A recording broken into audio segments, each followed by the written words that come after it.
questions, and then we're going to take all of the audience questions too. So do you want to take a second and just introduce yourself and tell us about your brand and you as a paid speaker and all that great stuff? Yes. Hi, good afternoon, everyone. My name is Precious Williams, and I am the proud founder and CEO of Perfect Pitches by Precious. Perfect Pitches by Precious has been around since 2013, and I am a 13-time national elevator pitch champion. Some of my work has been featured, including me, on Shark Tank Season 8 in 2016. My first book, Bad Bitches and Power Pitches, for women entrepreneurs and speakers only, is a #1 bestseller that was reviewed by Forbes magazine. Been on CNN, Wall Street Journal, a lot of top shows and different productions around the world. And I'm from the inner city of St. Louis, Missouri. So I didn't grow up thinking I would ever make it in, make speaking for a living to be my real calling. I used to get in trouble for speaking when I was little. And I was always in trouble in the hallway getting paddled because I talked too much. And now to know the very thing that I used to get in trouble for is a thing that makes me money and makes my clients money today, just always tickles me. So I'm very down home, but I'm very professional too when I need to be. And some of my current clients include Microsoft, LinkedIn, Google. So I teach and train at those corporations. In fact, I just got a call on May 12th. They want me to come in and do a virtual training for their particular sales team. So that's me in a nutshell. I'm the killer pitch master because I slay all competition. Okay, well, all right, Precious, slaying the competition. I just want you guys to know before we even jump into it, on May 21st, go ahead and put this date down. So we have Precious back at Georgia Media Academy virtually. We're doing how to successfully pitch to the media. Now listen, if you know how to successfully pitch to the media, you are in there, because that means you are getting greenlit. They are putting you through. You have to know what to say, the right way to, to get your information out, to put it all together. Precious is going to teach us all of that. So May 21st, you want to get your ticket and be there. It's already on GeorgiaMediaAcademy.com. Don't miss it. She is going to teach you all of that and how she has successfully done that for many, many years. Okay. So let's just jump in real quick. So is it still possible to get paid for speaking engagements today? Like, we're in a virtual world right now, so, I mean, do we have a business? Can we get paid right now? Yes, you can definitely get paid right now. And one of the ways that you can get paid, and again, I'm a pitch master. So I'm constantly on my grind when it comes to, pitching myself and my services. And also, don't forget, there are other opportunities to get in the door too. So sometimes you can take an engagement just to get in the door places, and they're like, oh, wow, she really brought something that we're not used to. You're like, yeah, next time, you know what time it is. Coins, that's what I'm talking about. So when I walked out of a particular program, September 1st, 2018, I had no paid speaking engagements because I was like, oh my God, how am I going to do this again? I started speaking at a particular nonprofit, a very top nonprofit here in New York, and they literally started introducing me to these big companies like Viacom, and I was like, oh my God, this is really happening. And I didn't beg, plead, borrow, none of that. And what I started noticing is, your pitch is not just about your pitch, but also having the right people around you. So start talking to your network and letting them know that what you're available for, and that really is your zone of genius, and not just something you're throwing out there today in hopes of getting there. If this is your zone of genius, or you have something that would benefit companies, corporations, nonprofits, colleges, universities, I suggest you get out there and start pitching yourself and having things already prepared for them so they can look over it and see that, oh, wow, she really is good at this particular thing. I wouldn't suggest, if you want to go into motivational speaking, that this is your time to just say, I can motivational speak. No. Bring something a little bit more actionable. But yeah, you can still get paid today. I promise you, you can still get paid today. And you can do it virtually. Awesome, awesome. So what are some of the ways that you have used or that you're using now to get companies to want to work with you virtually? So what I've been doing is, I love LinkedIn. That's how I met GlenNeta, LinkedIn. We've never met in person, y'all, and we've working never met in together. person. Oh, never. I'm going to give you the biggest hug when I see you in person. I know, right? I've been to Atlanta, but you know how scheduled, because you know how these sisters be rolling, Yeah. And so the one thing that I definitely am really, really good at is figuring out how to network, and you have to make sure that the person that you're trying to get in contact with, who might have an ear to that person, who in your network can make a warm introduction. If you can't find that person, then you warmly do the introduction.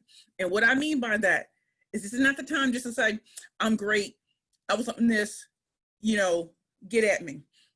Take the time to do your due diligence on that particular person, their company. And yes, it's work. What else are you doing right now? Mm-hmm.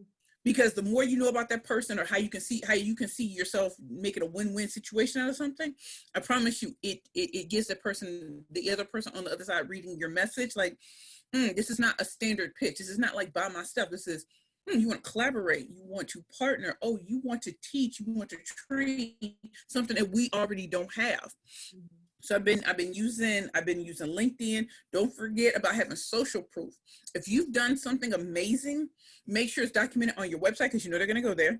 They're going to go to LinkedIn, and give them something to look at in the actual email or the message that you're sending. So they're like, oh, wow, mm-hmm. You did this and you did that. And for some of y'all who haven't, you may not have been in media, or you may not have, done the so-called successful things yet. What you need to do is focus on what else do you bring to the table. One of the things that I love to tell people is you need to write 150 reasons why somebody should choose you. Like a whole list. Why should somebody choose you? Why should they choose to work with you as a coach? Why should they choose to work with you as a trainer? Why should a big company work with you? Why should a medium-sized company work with you? Why should they? What do you bring that's different? And it can't just be, you're giving like a slightly different perspective. What do you truly bring? So that talks about your skill sets, mm-hmm. your abilities, your talents. What are some fun facts about you that people will be surprised by? What are some of the things that you've overcome that that your target market or that particular companies, nonprofits, whatever, have gone through that you have mastered, or you're at least 2 steps ahead of them, so you could coach them through that, or you can train them through that? And that's this due diligence work that has to be done. And if you literally can't answer the question of why somebody should choose you, you're a prime candidate for writing out 150 reasons why. You're going to get mad at 10 and be like, oh, I'm done. I said 150. Right. Start asking your friends. Start asking people around you. And you'll be surprised at what they tell you about you that you never paid attention to before. And that's going to help spur more out of you. Because the minute you can answer that question, it's a wrap. Good stuff. Good stuff. Is it necessary to have a speaker reel? We were talking about that earlier, and how to build it and how you get up to it. But is it necessary to have a speaker reel to be considered for opportunities? You know what? It's going to sound funny. I don't know what you say, GlenNeta, mm-hmm. but I didn't have a speaker reel for years, mm-hmm. which sounds crazy. But part of my brand is I do things a little differently. Mm-hmm. So I didn't even actually show pictures of me speaking. Mm-hmm. I just figured that they would know. And it's only until my new website comes out, probably in the next week or two. Yeah. And you actually get to see me speak. And I cried. I was like, wow. That's awesome. I cried because it was really me. And and I always worried about who can capture the real me, not the corporate, I don't want the corporate look, even though I am very professional when I get out there. I wanted something that captured me, that would be able to speak to a certain demographic, mm-hmm. that they would know I am the right one. Not just because I speak on big stages and no. Because I'm speaking to your pain point. Mm. You know what I mean? That's so there are 2 videos on there that just, I'm telling you, tears, just, mm-hmm. But all these years, no, I didn't. So what I would do is, if someone asked me for a speaker reel, what I would do is, I spoke at this one event and I had I got a standing ovation, like 3 standing ovations. And I just took a clip of that, and that's all I said. I was like, and I didn't think else to send you. I never really thought about that at all. What was your thoughts on it? Yeah, so I always tell people to start with what you have. Mm-hmm. To me, a speaker's reel is something that you build up to. That's mm-hmm. And because of course you want your best stuff to be on there, and then as you get newer stuff and better stuff, you kind of take it and put it on there, and the old stuff kind of falls off. Yes. So I tell people, don't let not having a speaker reel hinder you or keep you from putting it out there. No, don't let it. Yeah, and for years I had clips. I would have just maybe a clip from, you know, this talk or this event or something like that, or this speech that I just could probably send. I would always put it on my YouTube channel though. And I would Yes. have different clips that I could send people, but after a while, you don't want to send an email with like 10 links. You know what I'm saying? So eventually you're going to have to really take the time to put it together into a full reel to make it easier for people. But the same, I tell people, whatever you have, start with what you have and start where you are. And I think that's what I'm talking about. Yeah, that's the hard part, is people's like, oh, I'm not prepared. I don't have all of this stuff. Like today, I'm teaching them and giving them all the things I feel they should have, but that's eventually. It doesn't mean you have to have all of this stuff to start with. I think don't let perfection is the end. Don't let perfection be the enemy of good. Sometimes good is enough. I promise you. A lot of us are sitting at home like, oh my God, my lighting isn't perfect. Okay. I promise you, people are not tripping the way you think they are right now. Yes. You don't have to be a Beyonce. You don't have to do the production quality of a Beyonce tour. You don't. Yeah. Sometimes people just want the real. Like, give it to me raw. Yes. Because you're still giving me that quality instead of glitz and glam. Yes. You can get that everywhere else. But they really want action stuff from you. Be a lot better when I'm connecting with somebody who's real and they've made the mistakes and not afraid to tell me they've made mistakes. I resonate. That works better for me because I'm a real human person and I've made mistakes, you know. So I like to know that you're not perfect, because then I feel like I'm closer to becoming where you are, where I'm trying to go. If I don't have to be perfect, but I can still be me, you know. Yeah. I remember that song by Genuine.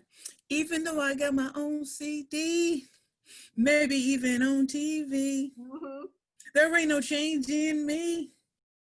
I can only be me. I used to love it because I used to say same OP. Yeah, same OP. Absolutely. I went to college in Atlanta. I went to Spelman. You know what I mean? I'm still the same OP. Yeah, same on me. I agree with that. I agree 100%. Let's talk about this real quick. So what led you to start hosting your own events to show companies your social proof? And I love social proof. Okay, so yeah, you know, we love the social proof, right? So what I did is years ago, I mean, you know, it's great to speak at different companies, corporations, and nonprofits. That's all great. But there was something in me that said, you know, can I prove to myself that I'm worth investing in?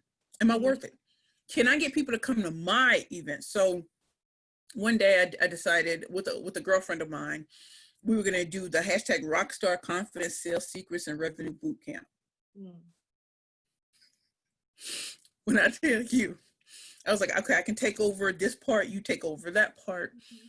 We rented out, this big space at the New York Public Library at 34th and Madison, which is 34th and Madison, that's like my favorite library ever, right? It's the business library in Manhattan.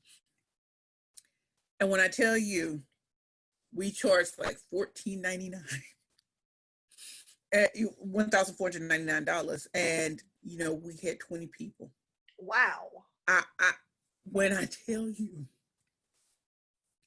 I was stunned because in your mind you don't believe it. You don't believe it until you sell and when it. people showed up and listen, we're two women of color, we're two Black women, and the library, it's a very diverse place, but the staff members don't. They don't look like us. And so I knew the staff and they were like, how'd you get these people? And I said, well, I am the killer pitch master. This is what I do. And so when we both walked in to this beautiful space, like I had to hold back the tears because I was like, I didn't believe it was going to happen. But if I didn't test myself, I couldn't show that I am the best in the world at what I do. Yes. And so doing that, and then, we had little smaller events. And then remember, I used to be the CEO of Curvy Girls Lingerie. We do parties for a living. So we would have parties at banquet halls. We'd have parties in people's homes. We have parties all over the nation. Yeah. So no one taught me how to put an event together. So I just had to figure it out on my own. Yeah. And so that was like the greatest lesson. And so because I could show, and I actually had pictures from all the events, every party we had, every event, and you could see it. Another thing about social proof that people don't talk about, but I know you know about this, GlenNeta. Anybody can tell you they're getting a speaking engagement somewhere. Anybody can tell you that. Yes, yeah. I'll take you there and take you behind the scenes. I'll be like, oh, here I am in InStyle magazine getting ready for this thing. Y'all, I'm scared. Man, maybe I shouldn't have worn this wig. And And you know, my followers would talk to me. Mecca, am I right, Mecca? They were talking like, oh my God, you can do this, Precious. When I was at LinkedIn, I was like, I was crying. I said, there are people here who didn't like me before, and they said all of this stuff about me. Now they hugging me. Back then they didn't want me. Now I'm hot. They all alone me. Like, I would say that. And you know, people go crazy. I'm like, yo, so when people tell you can't do it, I'm proof, I'm living proof. Here I am at LinkedIn. You see the logo right there. You see my peeps. And then get testimonies while you're there. People who've heard you. That way you can upload it. People can see that you are who you say you are. Yes, I agree with that. And I was telling them earlier, part of the presentation, I told them, I was like, if you don't have a picture or documentation or a video, it didn't happen. Like, it didn't happen. You got to document it. Don't waste a good opportunity or an event to showcase your talents. Like, you got to have something to show for it. You know, even, you know, I was told them, even if it's your cousin or your friend, somebody could tag along and just take a couple pictures of you, you got to have it documented. You definitely have to have it documented. And again, people will say a whole lot of what they've done. People will talk a good game. Yeah. Good game. Well, I just want to see a couple of pictures. Okay. Right. But I take it to the next level. I got to show you behind the scenes. And I got that from Beyonce. I got that from Beyonce because years ago when she was doing that Revel concert and she had to lose the weight because she just had a baby, whatever. And I remember thinking that's what people need to see more of, not the glitz and glam part, because they're going to get that and everything else. But if they can see the behind the scenes, that you were literally there. Yeah. It's a beautiful thing. Social proof. Absolutely. Absolutely. So I only have a few more questions for you, and we're going to let you go because I know you're busy. But if you guys have any questions for Precious, go ahead and put it in the Q&A now, because we're going to wrap her in a little while, and then we're going to finish the presentation. So how did you get started securing paid engagements with Fortune 500 companies and nonprofits? And the second part of that is, did you have to discount for the nonprofits? Because they always ask for like discounts. Yeah. So how I started, I said this a little bit earlier. I started speaking at like Dress for Success Bottomless Closet, and I did so well. And I think they were so shocked because I think they were expecting the old way. And I come in like a ball of energy. Yeah. And they're just like shocked. And so what they started doing, and peep game on this, I know GlenNeta already said this, ask for what you want. Ask. So I remember saying to the executive director, do you know of anyone else, if you really enjoy what I did today, do you know of anyone else that you could propose me to or submit me to, companies, corporations, other nonprofits? I'd be happy to be of service and to teach and to train. You know, I'm great at pitching and public speaking, professional speaking. And they were like, yeah, definitely. And they started sending things my way, and then they would do warm introductions for me. Because see, you got to give them a formula. You can't just let them, because they might be so enamored they forget to do these things. So what you do is, even at the event, ask, follow up, and ask after the event is over, because people do get blown away, bowled over, and also there's a lot at them. So that is what you do. If you know you did a good job, if you know you did a kick butt job, reach the night of, ask them, listen, who else can you put me with? You know, you'll send a follow-up email. You don't hear from them, you send another follow-up email. Then you start going on LinkedIn and stuff like that. And that's how it started to happen. That's how I got into Viacom. And I remember that day because I was walking down the street and I had a blonde wig on. I'll never forget it. And I said, yo, I'm about to go speak at Viacom. That's like Love and Hip Hop. That's like VH1. And people were like, yo, you about to do that? I'm like, yo, I'm about to do it. So when I got to Viacom and I was walking, I was taking in the picture, social proof. And I was like, and I just broke down, like, I can't believe I'm about to do this. And then when I, gave my presentation to the executives, it was such a shock. So anyway, that's how I did it. Always ask and keep asking. And just because they're not ready now, doesn't mean that 6 months from now, they won't be ready, or a year from now, you keep going. And that's how I did it. And as for nonprofits, it depends. If it's a nonprofit that specializes in working with homeless individuals, I honestly don't even charge because I used to be homeless. So I cannot, in good faith, what I like to do is donate the money that they would give me back to the organization. If it's other nonprofits, then it's like a deciding on, the benefits and stuff like that. Like, who's really going to be in the room? Not just the people who need help, but who else is going to see me and who else am I going to attack afterwards? Right. That's what you do. Absolutely, absolutely. And then several people have put in the messages, are they going to receive this afterwards? Yes. So it's going to be on demand and you guys will receive a link to it, or you can just go back into it and see it on demand. I'll leave it up for all of you guys today because I know that some people logged in late. So you guys will be able to review the entire thing on demand today, okay? All right, so real quick, so should people consider the free engagements? I know we just talked about the free engagements, but they're trying to build their value, up. Should people consider free engagements? Well, yes, I actually think you should, but you have to be discerning about those free engagements, right? Mhm. So everybody and mama will probably come at you for something. Ask yourself this: are the right people in the room? Is your Yes. target market in the room? Mhm. Are there influencers who are going to be in the room? Yes. Does it match up with your zone of genius? That's like when people ask me, oh, can you talk about leadership? I really can't. And yes, I'm a leader, but it's not my zone of genius. Right. It's a waste of my time. It's Yes. a waste of my time. I got nothing. Mhm. So make sure that your target market is going to be in the room, influencers are going to be in the room, or media. Like, you want to make sure that you get something out of it. Even if you're going to be speaking for free, you got to get something out of it. If none of those are there, the answer is a clear and convincing no. Yes. Thank you for the opportunity, but I'm really booked and busy. Mhm. Absolutely. I love that. Mecca wants to know, how do you know what fee to charge for what time frame? For example, they want to speak for 1 hour or be a keynote speaker. Okay, so that truly, and GlenNeta, I honestly believe this truly, to me, I have a set fee, but it depends on how long you need me or something like that. Like if I have to do, half a day, if I have to do a full day or something like that. So the price definitely depends. And also I've been doing this 25 years. Mm. So I don't know if I can go back in time and remember what I charged at 16 years old. I don't know. I really, really don't know. But I do think that if you're starting out, if you really are going to charge somebody, you already should be fully formed. Yeah. And not using them as guinea pigs, because when you're not ready and you're stumbling and things aren't right, it's not a good look, because these people know people. I promise you.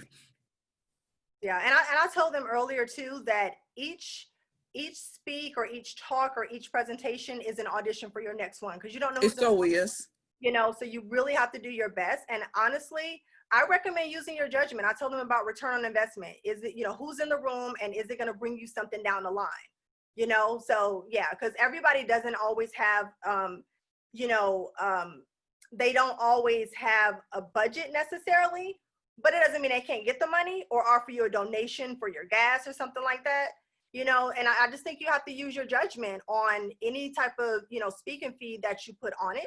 But once you get your value, once you really built that, they're going to have to pay you something, but you can always put your real speaker's fee down and offer a discount, if You you definitely can. and you're going to get something out of it.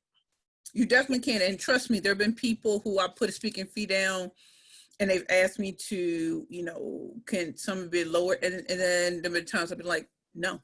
Right. Yeah. And don't be afraid to say no. That's up to you. But because one of the things I do know, yeah, you're going to be watching me now. Right. Because some people be like, who you think you is? I'm like, but you asked me. Right. Yeah. You asked me. Yeah. And I'm not new to this. I'm true to this. I'm 25 years in the game. So yeah. And I know you still got more to train on. So thank you so much for having me. Absolutely. Let me ask you this real quick. So Siobhan wants to know, do companies ask to see your past invoices, proving your speaker fees? I've never had that happen. Have you had that, GlenNeta? I've never had that happen. Nope, me either.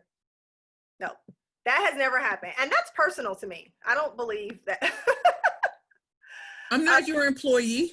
Yeah, exactly. No. I'm not your employee. So no.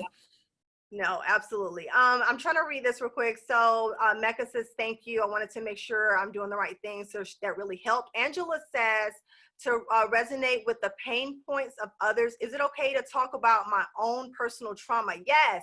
What I overcame, brain surgery, or is it too personal and scary part of the speaker's story?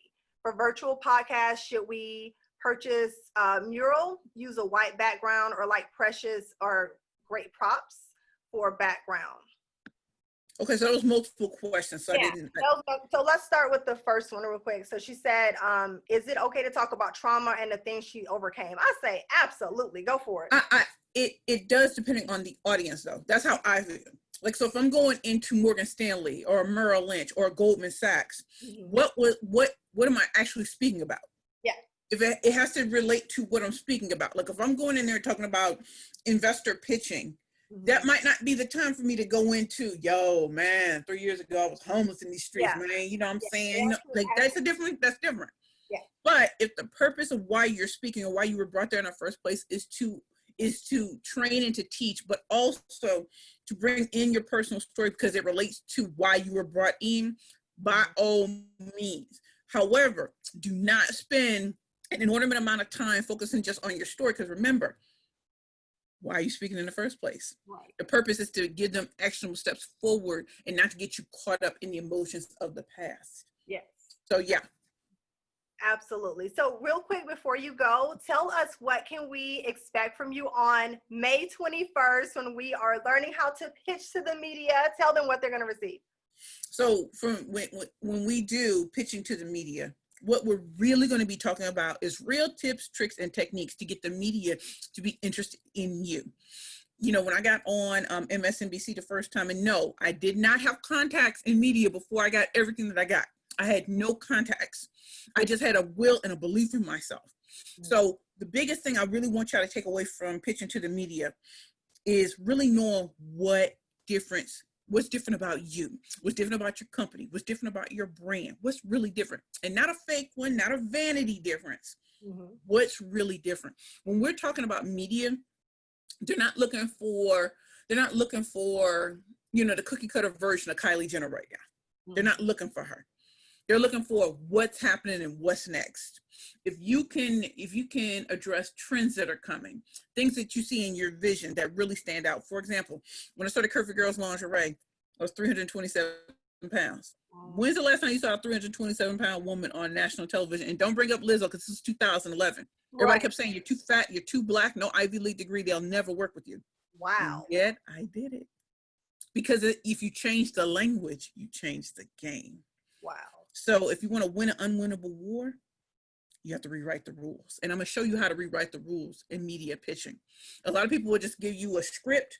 I'm going to show you how to bring that script to life so that it jumps off the page. So if you're going to send an email, or if you're going to do a video, we're going to talk about all of that. So I really want you to be able to truly stand out and not be about vanity standing out.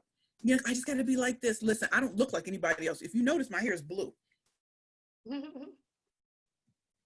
So let's talk about how to really stand out, how to be bold, stand out, get the attention, how to bait the media, how to attract the media, and how to go in for the kill. There's a strategy to all of this. Yes, love it. Girl, I'm ready for you to start teaching right now. Thank you.